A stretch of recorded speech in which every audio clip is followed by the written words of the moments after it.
السلام عليكم. بسم الله والصلاة والسلام على رسول الله.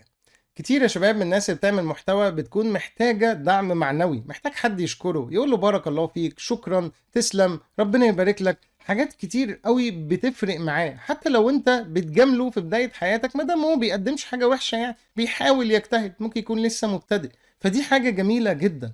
في مرة بقلب في تويتر كده، فلقيت واحد بينزل حكم كتير وحاجات منوعة، مفيش ولا تويتة عليها لايك واحد، مش حد عامل له هارت، محدش بيشوف الحاجات دي تقريبا. فبدور كده لقيت حكمة عنده جميلة جدا، جميلة انبهرت بيها وعايز اشيرها على فيسبوك. فدخلت عشان ابعت له في الرسائل واقول له ان انا هاخدها، لان انا مش عايز اعمل سكرين شوت فيها اسمه، انا عايز الحكمة مكتوبة كتابة. فلقيته قافل الرسائل، فاضطريت اكتب له في التويته ان انا عايز الحكمه ومحتاج ان انا اكتبها كتابه، فهاخد اسمك اعمل لك منشن عادي، مش مشكله، عشان خاطر بس ما يبقاش فيه ان انا واخد الحاجه والحقوق بقى مش محفوظه والكلام ده، رغم ان هو اصلا ممكن يكون ناقلها من مكان تاني، بس مش مشكله. الراجل فرح جدا جدا جدا جدا، وما كانش فارق معاه على فكره ان انا اخد اسمه، هو كان فارق معاه ان هو نقل حاجه من حد وحد تاني استفاد بيها، كان فرحان فرحه مش طبيعيه والله. فانا استغربت جدا، عرفت قد ايه الدعم المعنوي ده، وان حد يقول لك شكرا والحاجه دي جميله وربنا يكرمك، طب تسمح لي انقلها اصل هي حلوه عجباني، بيفرح جدا يا شباب. لما بدأت عملت كورس ال HTML في القناة زمان، كان عدد المشاهدات مضحك جدا، كان عندي فيديوهات افتكر كان فيها 18 مشاهدة. 18 مشاهدة دول اصحابك يعني يتعدوا على الايد. كنت ممكن مثلا اتصل بصاحبي اقول له يا اخي بالله عليك خش شوف الفيديو بس عشان اخليه 19 مشاهدة، هو ده اللي ناقص والله. فطبعا انت لما بتعمل حاجة زي كده بيجي لك احباط انه مفيش ريتش، الفيديو ما بيوصلش لحد، مفيش حد بيشكرك، مفيش حد اصلا بيشوفه، فاللي بيحصل ان الشخص بيقف ما بيكملش. انا بفضل الله كان عندي بعض الناس اللي بتشوف الفيديو عددهم يعني قليل، بس كنت بثق فيهم، ما لهمش في التطبيل، لانه كان ساعات بيقول لي بصراحه الحاجه دي وحشه والحاجه دي ما تكملش فيها، فانا بثق فيه. فقال لي لا الفيديو حلو في حته تاني جميل قوي، وشرحت معلومه ما شفتهاش قبل كده ومحدش اتكلم عنها، فشجعني.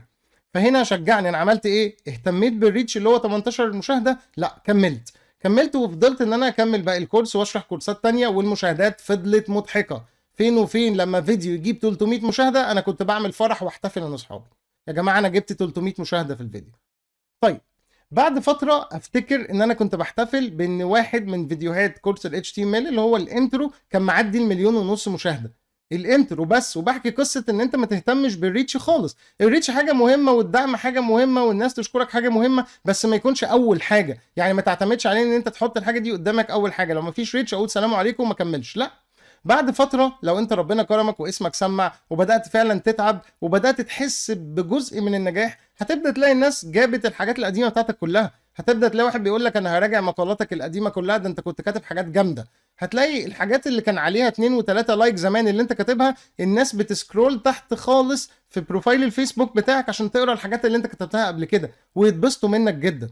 في كل الحالات انت هتكون كسبان، سواء حد رجع للحاجات القديمه او كمل معاك واللي فات مات، حتى لو اللي فات مات هتكون وصلت لمرحله انك اتغلبت على الريتش، انك تحط مبدأ الريتش اول حاجه، والناس هتبدأ تشوف حاجاتك الجديده، وهو ده اهم حاجه انا عايزك تعملها. لا تعتمد على الريتش هيجي باذن الله في وقته، بس لو انت كملت. مش عايز اقول لك على كميه الناس اللي وقفت محتوى بسبب محدش بيشكرهم. فيا صديقي لو انت واحد من الناس اللي هي بتعمل محتوى وبتعتمد على الريتش، الغيه لو سمحت وكمل، مادام انت متاكد ان المحتوى بتاعك كويس وفي ناس شهدت بده. وبرده خلي بالك وانت ماشي في الطريق هيطلع لك عوامل كتير تقول لك انت جامد ولا لا، وبرده في عوامل بتقول لك ان انت مستواك تعبان وما تكملش، هتطلع لك وهتحدد لك باذن الله. الحاجة التانية، لو انت بقى واحد من الناس اللي تتفرج على حد، حاول تشجعه، والله كلمة حسنة لا تكلف شيئا، شكرا جزيلا، استمر يا بطل، حاجات بسيطة جدا مادام انت شايف الشخص بيجاهد عشان يعمل حاجة كويسة وما بيقدمش يعني حاجة مضرة مثلا، بس ده المطلوب منك يا صديقي، وشكرا.